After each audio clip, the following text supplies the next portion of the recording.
Assalamualaikum warahmatullahi wabarakatuh. Perkenalkan, nama saya Teddy Riswandi dengan NIM 612012300034. Kelas RA5 Manajemen dengan jurusan Manajemen SDM. Nah, video ini saya buat guna memenuhi tugas mata kuliah Manajemen Kinerja dengan dosen pengampu Bapak Muhammad Teguh Setiadi, SEMM, CTMP, CMC, CPGAM, CPLM, CIBAE. Oke, baik, yang pertama yaitu arti penting dan manfaat manajemen kinerja. Di sini manajemen kinerja itu adalah proses komunikasi yang berkelanjutan yang mana dilakukan secara bermitra antara atasan dan bawahan guna untuk merencanakan, memantau serta mereview target daripada kerja si karyawan. Nah, proses ini berfungsi sebagai kompas ataupun arah daripada organisasi yang memastikan seluruh aktivitas individu dan tim di lapangan itu bergerak secara ataupun searah dengan tujuan besar daripada perusahaan.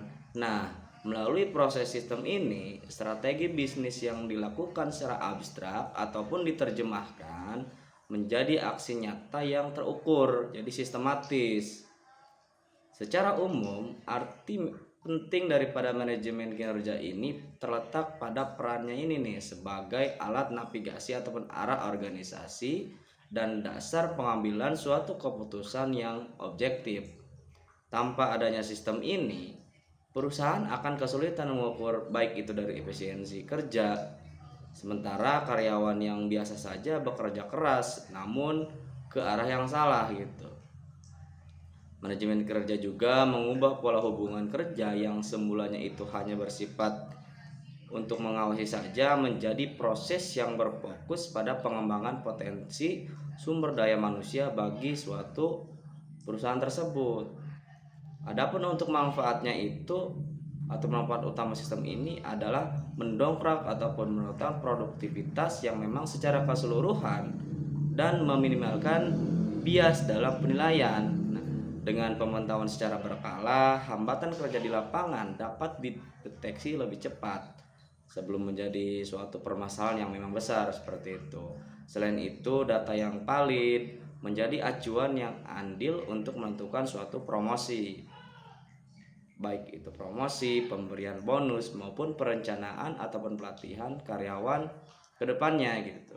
Nah, sedangkan bagi karyawan, manajemen kinerja ini memberikan kejelasan ekspektasi kerja dan ruangan yang jelas untuk berkembang gitu. Jadi karyawan itu tidak hanya ataupun tidak lagi meraba-raba guna untuk mendapatkan kesuksesan. Nah, tugas mereka ini karena indikator penilaiannya itu telah disepakati sejak awal lewat diskusi umpan balik yang rutin daripada bos dan karyawan ini, mereka juga mendapatkan suatu petunjuk ataupun arah yang konkret mengenai aspek yang memang diperlukan atau perlu diperbaiki guna meningkatkan jenjang karir bagi karyawan gitu.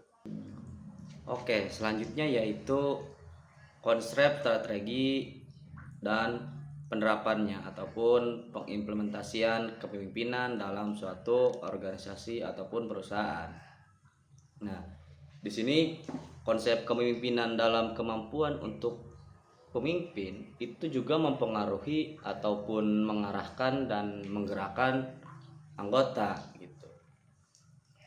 Suatu tim dengan sukarela demi mencapai target bersama gitu. Pemimpin berfungsi sebagai motor penggerak sekaligus penentu arah jalannya suatu organisasi ataupun perusahaan.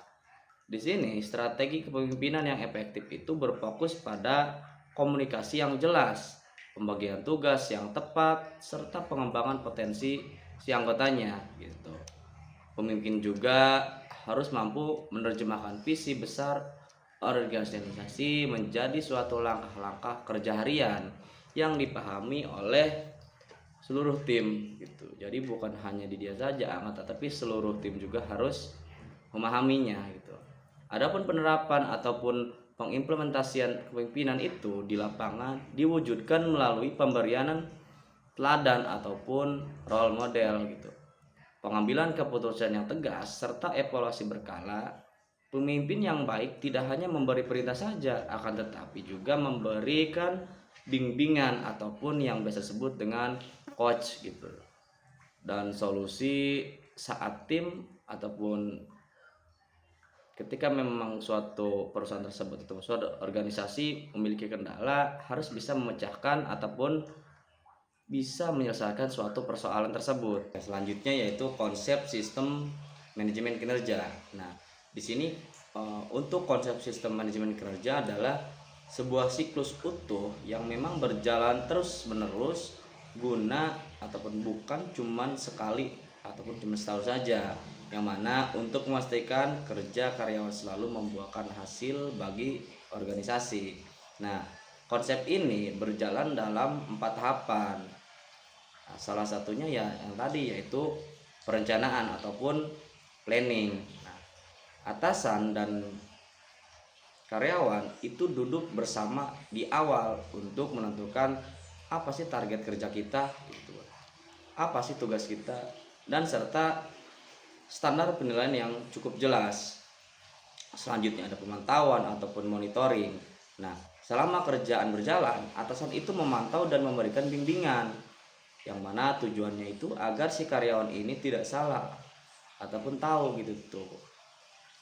Selanjutnya yaitu penilaian ataupun review. Nah, di akhir periode, hasil kerja nyata daripada si karyawan ini yang biasanya di lapangan itu diukur dalam ataupun dibandingkan dengan target awal yang sudah disepakati bersama gitu. Selanjutnya ada penghargaan ataupun reward gitu ya kan.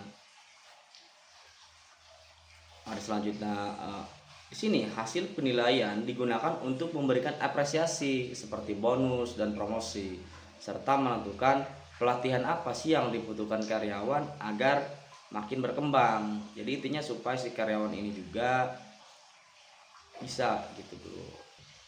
Nah, mungkin itu penjelasan singkat dari saya.